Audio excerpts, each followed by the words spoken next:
Quem somos?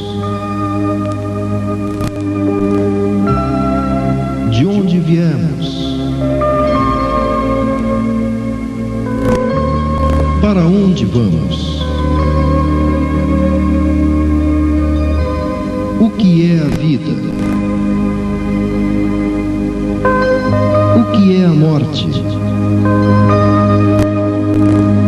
Por que as diferenças sociais? Por que sofremos?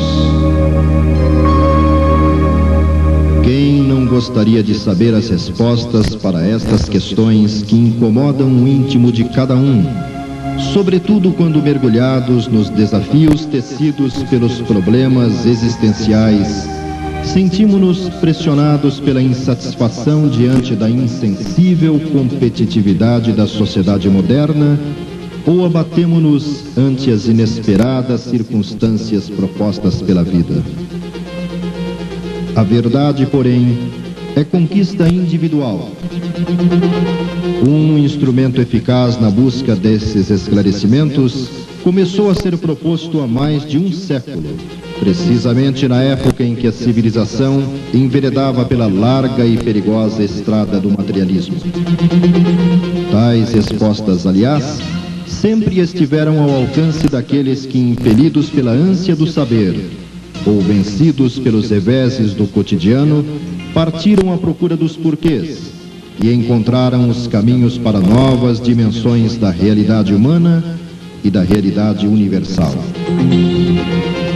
A primeira constatação é que a vida continua além da morte, o que reformula fundamentalmente o conceito existencial. A seguinte é que existe uma comunhão permanente de ideias e emoções entre as duas vidas, a material e a espiritual, as quais influenciam-se reciprocamente.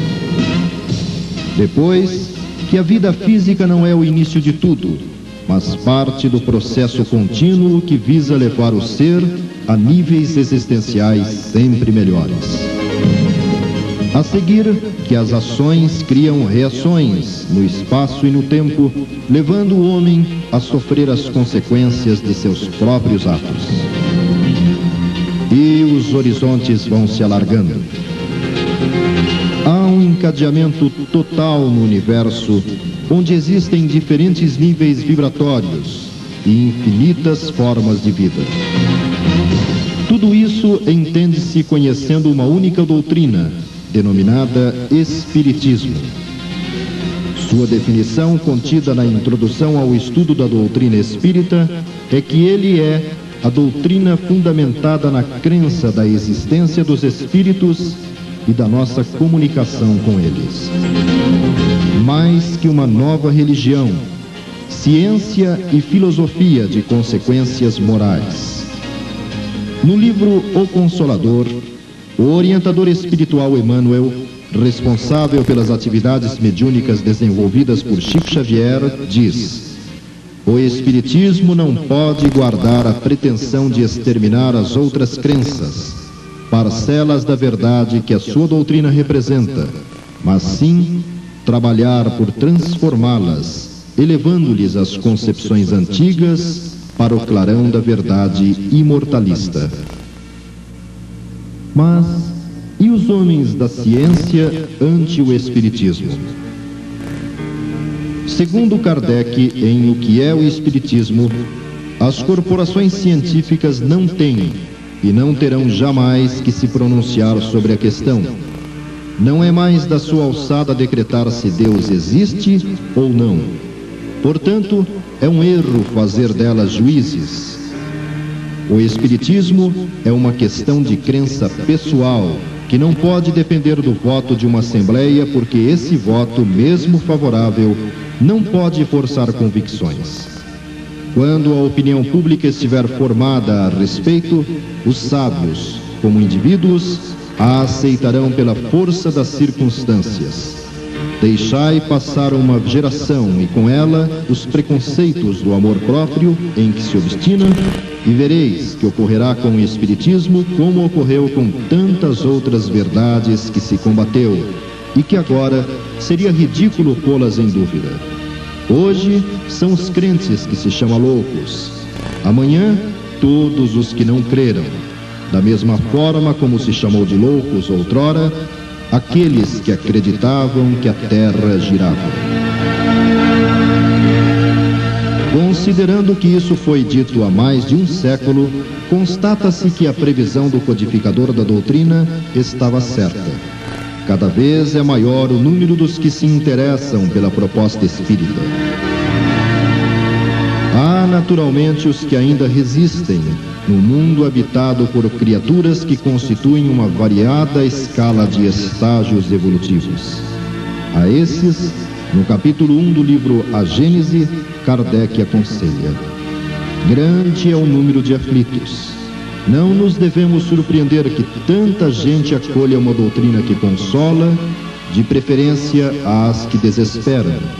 Porque mais que os infelizes deste mundo, é aos deserdados que se dirige o Espiritismo. O doente tem mais satisfação com a chegada do médico do que os que gozam saúde. Ora, se os aflitos são os doentes, o médico é o consolador. Vós que combateis o Espiritismo, se quiserdes que o deixem para vos seguir, dai mais e melhor que ele. Curai com mais segurança as feridas da alma. Dai mais consolações, mais satisfação ao coração, esperanças mais legítimas, certezas maiores. Fazei do futuro um quadro mais racional e mais sedutor, mas não penseis em superá-la com a perspectiva do nada, nem com a alternativa das chamas do inferno ou da inútil contemplação eterna. Tratando de sua finalidade em O que é o Espiritismo, Kardec acentua: ele serve para provar materialmente a existência do mundo espiritual. O mundo espiritual, estando formado pelas almas daqueles que viveram, confirma a existência da alma e sua sobrevivência ao corpo. As almas que se manifestam revelam suas alegrias e sofrimentos segundo a maneira que empregaram a vida terrestre, o que comprova as penas e recompensas futuras. As almas ou espíritos, descrevendo seu estado e situação, corrigem ideias falsas que se fazia sobre a vida futura e principalmente sobre a natureza e duração das penas. A vida futura, passando assim do estado de teoria vaga e incerta ao estado de fato consumado e positivo, reafirma-nos a necessidade de trabalhar o mais possível durante a vida presente, que é de curta duração, em proveito da vida futura, que é eterna. Nisso a essência das ideias espíritas. Representam elas um convite permanente à reflexão sobre o papel que desempenhamos dentro da vida perante a família, perante os núcleos sociais em que nos incluímos. A partir delas, automaticamente, somos levados a pensar sobre qual o nosso objetivo nesta existência. Perseguimos as transitórias vantagens materiais ou equilibramos-las com as conquistas espirituais?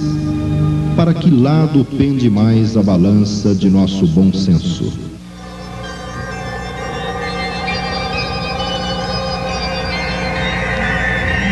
Como esperamos um mundo melhor se permanecemos estáticos ou impassíveis ante as nossas próprias necessidades de mudança?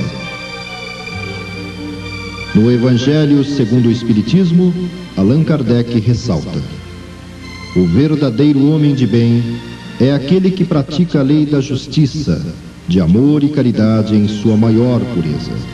Se interroga sua consciência sobre seus próprios atos, pergunta a si mesmo se não violou essa lei, se fez o mal e se fez todo o bem que podia, se negligenciou voluntariamente uma ocasião de ser útil, se ninguém tem o que reclamar dele, enfim, se fez a outrem tudo o que quereria que se fizesse para com ele. Essa não é a enumeração de todas as qualidades que distinguem um homem de bem, mas todo aquele que se esforça em possuí-las está no caminho que conduz a todas as outras. O Espiritismo, bem compreendido, mas sobretudo bem sentido, conduz forçosamente aos resultados citados, que caracterizam o verdadeiro espírita como o verdadeiro cristão, que são a mesma coisa. O Espiritismo não criou nenhuma nova moral. Facilita aos homens a compreensão e a prática da moral do Cristo, dando uma fé sólida e esclarecida àqueles que duvidam ou vacilam. Reconhece-se o verdadeiro espírita pela sua transformação moral e pelo esforço que faz para dominar as suas más inclinações. Enquanto que um se compraz em seu horizonte limitado, o outro, que compreende alguma coisa de melhor, se esforça para dele se libertar e sempre o consegue quando tem vontade firme. Essa perspectiva deve servir como estímulo para nosso interesse em conhecer mais sobre o Espiritismo e as atividades desenvolvidas e inspiradas em suas propostas.